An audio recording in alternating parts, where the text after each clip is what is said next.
Hello class fifth. कैसे हो बच्चों? आप लोग घर पर रहकर अच्छे से पढ़ाई कर रहे होंगे, इस बात का तो मुझे पूरा विश्वास है। और साथ ही ये भी विश्वास है कि आप लोग ध्यान से हर कार्य को पूरा करेंगे।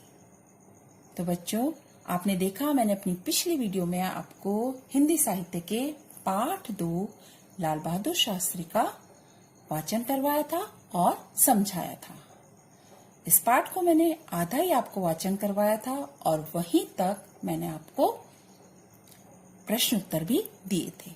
आप सभी लोगों ने अच्छे से कार्य को किया है और आगे भी इसी प्रकार आप कार्य को करते रहेंगे।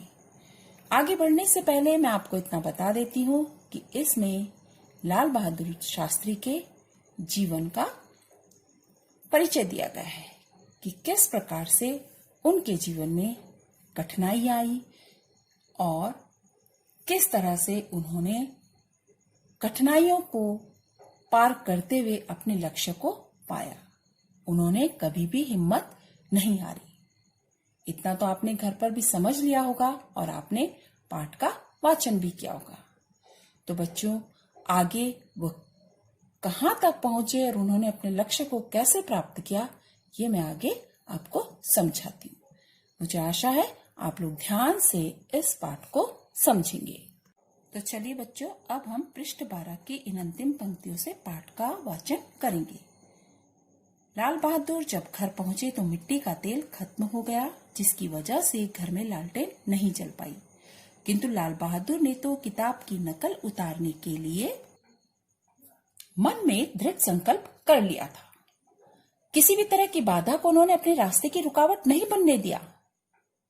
जब घर पहुंचे उन्होंने देखा कि घर में लालटेन जलाने के लिए मिट्टी तेल तो है ही नहीं, लेकिन उन्होंने मन में तो दृढ़ संकल्प कर लिया था कि आज वो पूरी रात बैठकर पूरी किताब की नकल उतार लेंगे।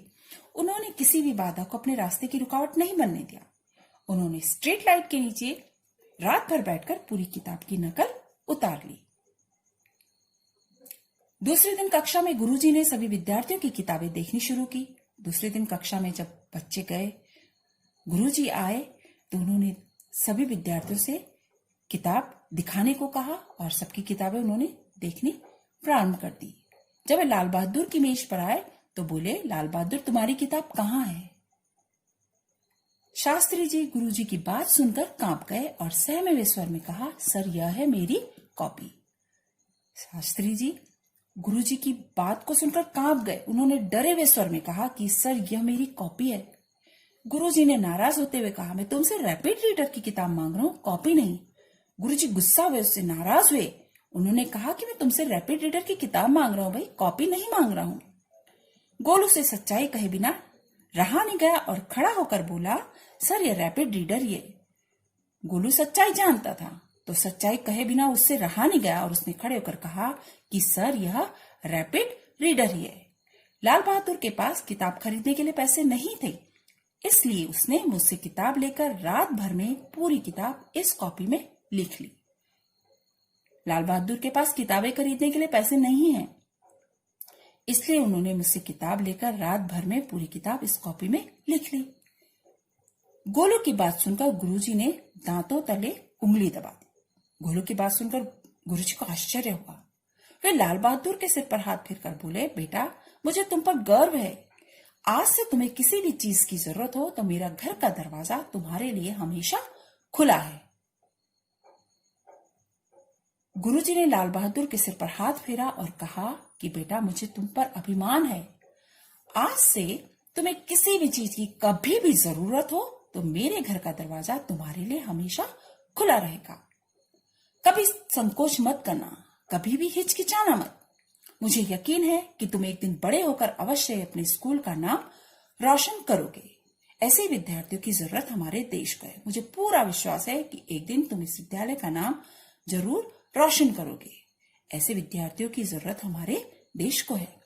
लाल बहादुर बड़े हुए तो वे भी महात्मा गांधी के साथ भारत देश को आजाद कराने के लिए स्वतंत्रता संग्राम में कूद पड़े। जब लाल बहादुर शास्त्री बड़े हुए तो महात्मा गांधी के साथ भारत देश को आजादी दिलाने के लिए आजादी की लड़ाई में कूद पड़े। गांधी जी ने जब 1920 में असहयोग आंदोलन चलाया तो शास्त्री जी ने उसमें बढ़ चढ़कर भाग लिया। सन 1920 में भी शास्त्री जी ने असहयोग आंदोलन में बढ़ चढ़कर हिस्सा लिया। शास्त्री जी सदैव देश हित और गरीबों के हित की बातें सोचते थे। वे लालच और व्यक्तिगत स्वार्थ से बहुत ऊपर थे। शास्त्री जी हमेशा देश की भलाई के लिए गरीबों के हित की बातें ही सोचते थे। वे भारत की सेवा निस्वार्थ भाव से करते थे। उनके मन में स्वार्थ की भावना नहीं थी। वो भारत की सेवा निस्वार्थ, बिना किसी स्वार्थ के भाव से करते थे। वे दिन रात परिश्रम करते, रात दिन वो मेहनत करते थे। एक दिन ऐसा आया कि इसी लगन और परिश्रम के कारण सन 1965 में उन्हें भारत का प्रधानमंत्री चुना गया। और उनकी इसी मेहनत से एक दिन ऐसा आया कि सन 1965 में उन्हें भारत का प्रधानमंत्री चुन लिया गया। प्रधानमंत्री बनने के बाद शास्त्री जी ने लगन, परिश्रम और ईमानदारी से शासन की बागडोर संभाली। किसानों के प्रति शास्त्री जी के विचार सराहनीय थे। वे खेती के नए तरीकों को देश में लाना चाहते थे। किसानों के प्रति शास्त्री जी के विचार हमेशा से सराहनीय रहे। वे खेती के नए तरीकों को अपने देश में लाना चाहते थे और उन्होंने किसानों के लिए बहुत कुछ किया भी। उन्होंने किसानों की भलाई के लिए बहुत कुछ कार्य भी किए। वे चाहते थे कि किसान खाद्यान्न के मामले में भी आत्मनिर्भर बने रहे। वे चाहते थे कि हर किसान आत्मनिर्भर बने। सन 1965 में जब पाकिस्तान ने भारत के विरुद्ध जंग का ऐलान कर दिया, उस समय शास्त्री जी ने देश का अभूतपूर्व नेतृत्व किया और युद्ध का मुंह तोड़ जवाब देकर देश को एक नई ऊर्जा से भर दिया। जब 1965 में पाकिस्तान ने भारत के विरुद्ध जंग का ऐलान कर दिया, तो उस समय शास्त्री जी ने देश का अभूतपूर्व नेतृत्व किया। अभूतपूर्व नेतृत्व कर उन्होंने युद्ध का मुंह तोड़ जवाब दिया और देश को एक नई ऊर्जा से भर दिया। शास्त्री जी के विचार गांधी जी से मिलते जुलते थे। उन्होंने सत्य, अहिंसा, ईमानदारी, मेहनत, लगन और आत्मविश्वास को अपने जीवन में उतारा। शास्त्री जी के विचार महात्मा गांधी जी से मिलते जुलते थे। उन्होंने उनकी तरह सत्य, अहिंसा, ईमानदारी, मेहनत, लगन और आत्मविश्वास को हमेशा अपने जीवन में उतारा। देश को ऊंचा उठाने वाले इस महानुभाव का देहांत 11 जनवरी 1966 को हो गया। उनके महान व्यक्तित्व के कारण उन्हें देश में सबसे बड़ी सम्मान भारत रत्न से सम्मानित किया गया।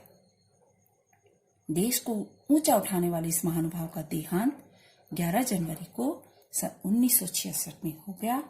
उनके महान व्यक्तित्व के कारण उन्हें देश में सबसे बड़े आदर, सम्मान मतलब आदर, भारत रत्न से सम्मानित किया गया। देखा बच्चों, किस तरीके से लाल बहादुर शास्त्री ने कठिनाइयों का सामना किया और देश के प्रधानमंत्री बने और उन्हें सबसे बड़े सम्मान भारत रत्न से भी सम्मानित किया गया।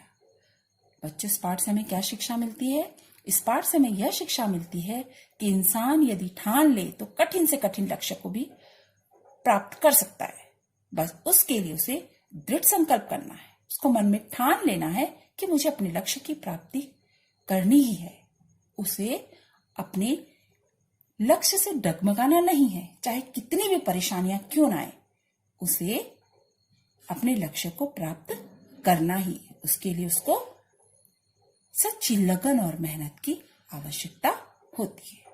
ठीक है बच्चों, अब मैं इस पाठ की आपको आगे के प्रश्न उत्तर दूंगी। आप लोग ध्यान से पाठ को सुनेंगे, समझेंगे, उसका वाचन करेंगे और दिए गए प्रश्नों का सही उत्तर लिखेंगे। ठीक है बच्चों, आप लोग ध्यान से अपने कार्य को पूरा करेंगे। ठीक है बच्चों, थैंक यू बच्चों।